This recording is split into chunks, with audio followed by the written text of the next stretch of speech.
ఒకరోజు వర్షం పడుతుంటే మియా తన ఇంటి పైంతస్తులో ఉన్న పాత గదిలోకి వెళ్ళింది.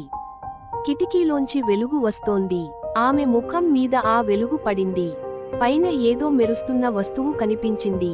ఒక పెట్టెను తీయగానే అందులో ఒక అద్భుతమైన లంచ్ బాక్స్ కనిపించింది. దానిపై మెరిసే బటన్లు, లైట్లు ఉన్నాయి. మియా ఆశ్చర్యంగా చూసి, వావ్, ఇది చాలా ప్రత్యేకంగా ఉందే అంది. మరుసటి రోజు మియా తన స్నేహితుడు టోబీతో కలిసి స్కూల్ క్యాంటీన్లో కూర్చుంది.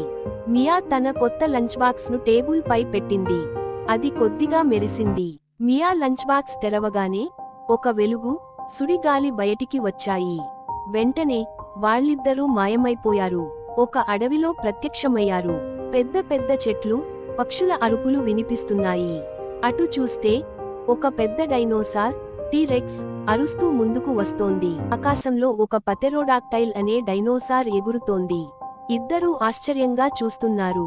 అంతలో మియా లంచ్ బాక్స్ నుంచి ఒక జ్యూస్ డబ్బా తీసుకుంది. వెంటనే వాళ్ళు మళ్లీ మాయమైపోయారు. ఈసారి ఎడారి మధ్యలో, వేడి ఎండలో పిరమిడ్ల దగ్గర కనిపించారు. అక్కడ పిరమిడ్లు కడుతున్నారు. పనివాళ్లు పెద్ద రాళ్లను మోస్తున్నారు. చాలా ఒంటెలు కూడా ఉన్నాయి. టోబీ గోడపై ఉన్న చిత్రాలను తాకుతూ, ఇది ఎంత పాతదో అని అన్నాడు. వాళ్ళిద్దరూ మళ్లీ లంచ్ బాక్స్ దగ్గరికి వెళ్లారు. ఈసారి వాళ్ళు మళ్లీ స్కూల్లో కనిపించారు. స్కూల్లో తిరిగి లంచ్ బాక్స్ మెరిసింది. ఒక రహస్య ద్వారం తెరుచుకుంది. అందులో ఒక కాగితం చుట్టేసి కనిపించింది.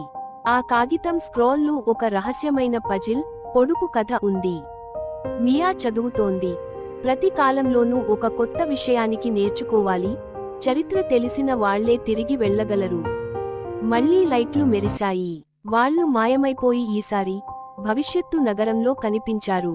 అక్కడ ఆకాశంలో కార్లు ఎగురుతున్నాయి. పెద్ద పెద్ద బిల్డింగ్లు ఉన్నాయి. ఒక రోబోట్ ఏఐ లైబ్రేరియన్ వారిని పలకరించింది. ఆ లైబ్రరీలో గాలిలో తేలియాడుతున్న పుస్తకాలు ఉన్నాయి. మియా, టోబీ ఆ పుస్తకాలను చూస్తూ చరిత్ర గురించి తెలుసుకున్నారు. పజిల్కు సమాధానం కనిపెట్టారు. టోబీ, అంతా సిద్ధంగా ఉంది. కోడ్ ఎంటర్ చేద్దాం. లంచ్ బాక్స్ మళ్లీ వెలిగింది, పెద్ద వెలుగుతో. వెంటనే స్కూల్ క్యాంటీన్లో తిరిగి ప్రత్యక్షమయ్యారు. ఎవరికీ తెలియలేదు. మియా లంచ్ బాక్స్ ను గట్టిగా పట్టుకుంది. ఇప్పుడు అది నిశ్శబ్దంగా ఉంది. ఇద్దరూ నవ్వుతూ భోజనం చేస్తున్నారు. టోబీ, ఇది జీవితంలో మర్చిపోలేని సాహసం. రాత్రి మియా తన మంచం కింద లంచ్ బాక్స్ ను దాచుకుంది. అది చివరిసారిగా ఒక్కసారి మెరిసింది. మరిన్ని ఆసక్తికరమైన భారతీయ పురాణ కథల కోసం లైక్ చేయడం, కామెంట్ చేయడం మరియు సబ్స్క్రైబ్ చేయడం మర్చిపోకండి.